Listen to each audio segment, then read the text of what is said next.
action unfold. In the top left here, he's still on match point. It is Game of Origins, Reynor!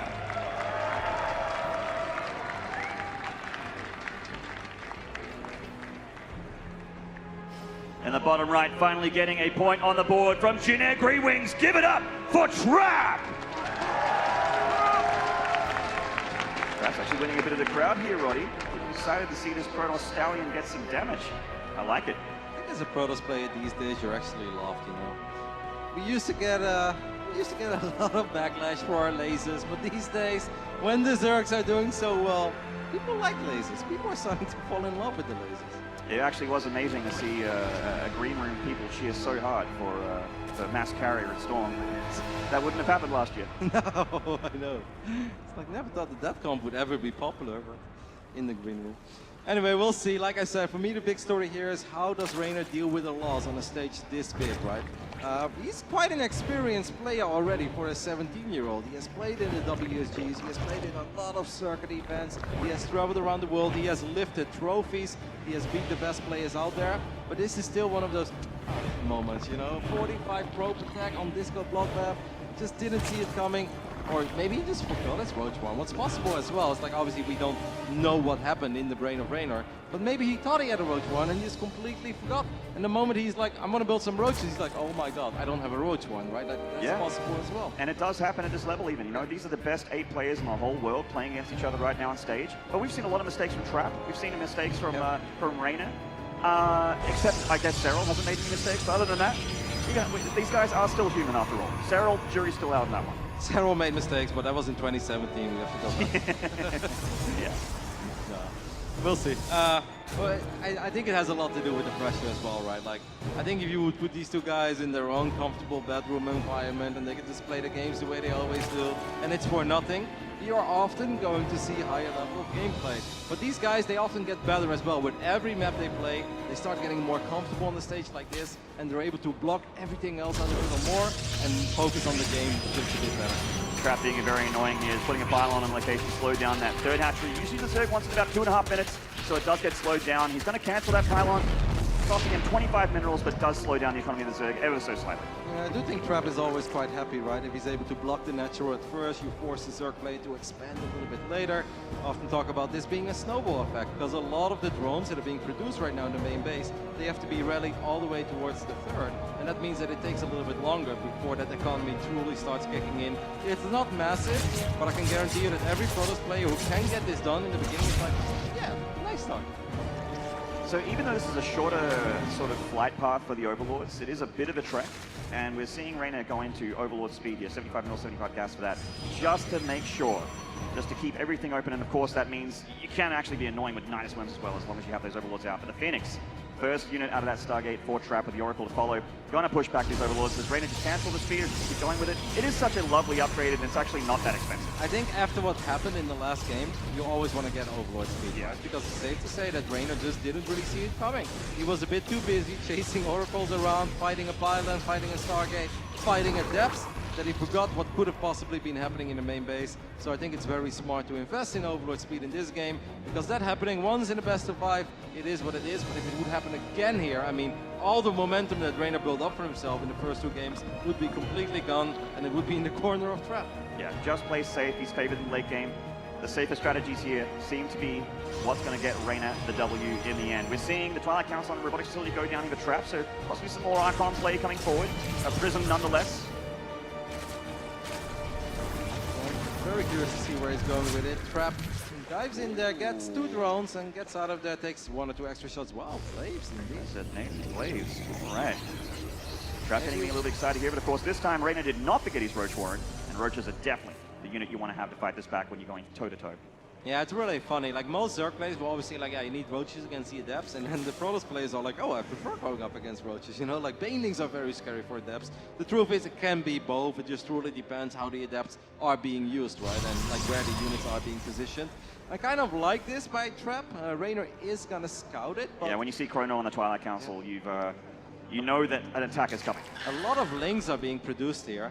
A couple of extra Queens as well, but the Roaches are not out yet. And if these Adepts, like, instead of keeping all Adepts together, what I sometimes like is splitting them up between multiple bases. It's a scary move, but if you can get like 10, 15 drones, it's absolutely worth it. That's not a fight I would really recommend the Zerglings to take, even before Resonating Glaives is done. A few of them are stuck in the inhibitor zone as well. The Adepts are more than happy to just run through here because the Lings come and fight. They're going to take a pretty good engagement. The Queen's helping out, but there's that first shade forward. And Trap's going to be bouncing to and fro here against the Zerg. Cancel? No, he's not going to cancel. Oh, wow. That. Glaives is not done yet. It's going to finish off right now, but there are a couple of roaches here in the right position. He's getting quite a few Zergling kills, is losing these Adepts, getting a couple drones kills, so it's not really about worker damage here for Trap, but he did get a lot of Lings. So there was a trade for both players there, but it's hard to know where they stand at the moment. So there we go. All right, so that was a lot of Lings, 26 of them going down, and only 4 Adepts dying so far. So it's sort of it's a good trade. Yeah, but it's just minerals, right? And minerals you often have plenty of. This is the beauty of already having Resonating Glaives, right? Whenever you can just randomly shape 2 Adepts into a Zerg base, you can get a couple of drones very quickly. So I like that so far by Trap, and of course he's getting Immortals. You always have to respect the potential Roach counterattack, but with those Immortals you are going to be safe. Wow, was there no lair yet for Reynor? No red lair yet, so no Roach speed, and you know, having speed, banelings, that sort of thing, all the things that Reynor wants to go into. It's tougher to get. It's quite late, right? That's going to mean that everything else is going to be late. Baneling speed is going to be late and stuff like that. The Oracle being annoying. Good job there by Reynor, just picking up the stasis trap instead. Yeah, and the Oracle is going to fly through. Even with the inhibitor zone, the Oracle's going to escape death right there. And yeah, just everyone's just sort of licking their wounds, just chilling back at home. I mean, Reynor just wants to get some Ravagers and Banelings out here, so that if the Protoss does want to come across the map, he can just knock back those force fields, get on top of the Immortals, get on top of the Gateway units. So he's more than happy for Trap to just sit back. Yeah, the first Ravagers are going to morph now that Baneling Nest is about to finish up, so it's important you immediately fire up Baneling speed, right? The slow Banelings are just not going to cut it. But I must say, I think this has been a pretty sweet game so far by Trap. I was kind of questioning like him letting the Shade finish up. I was like, I'm not sure if you're getting much done there. He didn't, but he also got out of there with a couple of Adepts, then he got a few more drones afterwards. And of course, you're forcing out a lot of units, right? So it's not always about the drones you kill. Like 5-6 minutes into the game, forcing out units is a real thing. And it's not something like Zerg players don't over want to make units, don't want to have too many units. So it worked out. This is a great scout. Yeah, the Spire gets planted down in the main base, and Trap is there immediately with a hallucinated Phoenix. Well done. Yeah, loving this consistent scouting from Trap, always getting a double hallucinated Phoenix out to just make sure the Zerg is kept honest. I mean, Reynor's plan is as clear as day, get up in a hive, get Broodlords once again, infest as if he can spare them as well. A little bit of damage there from the Oracle, which is still alive, and Reynor as well getting a great scout off, seeing what's happening in the main base of Protoss and where he's at with production. All these, Oracle going to go down? No, it just escapes to the south. This is the Oracle control that we're used to. Yeah, that's the Trap Oracle right there. Absolutely. It's been very annoying throughout the game. Getting quite a few kills here and there, getting some scouting information. Ooh, spots this army. Trap has to be careful that he doesn't overcommit, but Reynor has been banking up a little bit of money. Baneling speed is still not done. Now morphing 26 Banelings. Reynor clearly a little bit worried about this move out. And 33 Banelings make it on the way here for Reynor. So Trap going to go for an attack, slowing down the Mutalisks tech. You know, Trap's just say, I want to come and attack you. And I want to make sure there's not too many Mutalisks to have to worry about. He's got double Robo Immortal production back at home as well. A lot of Banelings on the north side, so it looks like Reynor just wants to collapse him into a trap sandwich. Yep, you got to be very, very careful here. But for Reynor, this is scary too, right? Because if the rest of the army gets force-fielded out, you cannot be losing 35 Banelings by themselves, because then a couple of Oracles can actually get a phenomenal trade. But Trap, I don't think he's aware yet of those Banelings on the north side. Trap, you're playing a very dangerous game here. He needs to know where those units are. Playing with fire. Reynor looked like he wanted to send those Banelings into the 4th Nexus, but pulled them back, was very afraid of Trap's army in the end, so definitely didn't want to throw away, like you said. You know, you don't want half your army disappearing to Archons and Immortals. You're just bringing back Banelings to a destroyed Zergland. And he is coming forward. Inhibitor zone's being very annoying here. Misses a couple force fields. Just trying to catch whatever he can. Gotta be careful with your War Prism as well. Reynor is excellent in sniping those War Prisms mid-battle. Banelings coming in from the right side. Is there enough force fields to save him? It doesn't look like it. In come the Banelings! The split on the Archon, the Prism being juggled, but still so much Zerg left. Reynor crashing on through! Those Banelings connected from the left side, they went to an inhibitor zone and they still connected. Trap did save quite a few of his power units though. Look at those 2 Immortals being saved mid-battle. That was, like, it looked very dicey for Trap, but he did a phenomenal job surviving there with 5 Immortals. That's not bad at all. And he still has double Immortal production, so he's going to have a lot of Immortals very soon. However, Immortals start to phase out when you're up against the Broods and the Corruptors and whatnot, which is definitely on the way here for Reynor.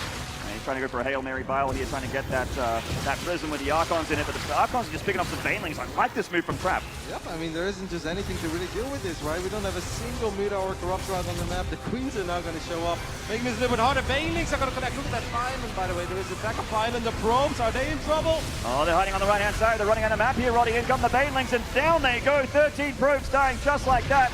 Trap coming back with his army. He looks like he could take this fight as long as everything together. A lot of those Ravagers, though, he does need to start respecting his files and pull it back. Reinforcement Immortals for Trap.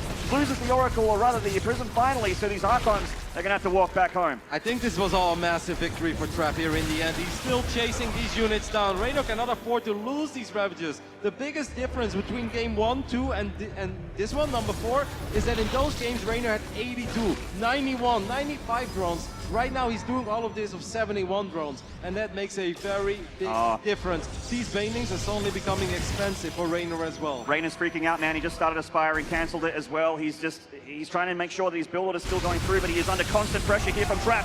In comes those Immortals. That's so scary here for a mostly Baneling force. In they come. Everything is stacked up a bit, but the split from Trap, mitigating that splash damage, and he is knocking on the front door of the Zerg. Yep, Reynor is in a lot of trouble. This hatchery is going to fall. The first few drones have already gone down. He's trying to get more Banelings out, but... Uh-oh. This is looking rough here. Where's that Prism? Is he reinforcing from the north? Yes, he is. Reynor coming in with those Lings, with those Banelings, but he doesn't have an army anymore, Roddy. In comes that Protoss. He's still splitting those Archons. The Banelings are just not finding the splash damage, and he doesn't have anything scary to push back. All the Overlords even get taken down. He's going to have to lose units to get out of the supply block, and it's never a good spot when you're fighting like this. Those 1 or 2 Immortals are putting in some extra work. Roaches here as well. That Ravager is going to go down. I think that this army of Trap is unstoppable. Absolutely. We're going to go to a game 5 at a side map here. It's been all Trap for 2 maps in a row. What a great battle for Reynor, for Trap, but the Protoss is going to be the one standing in the end. GG!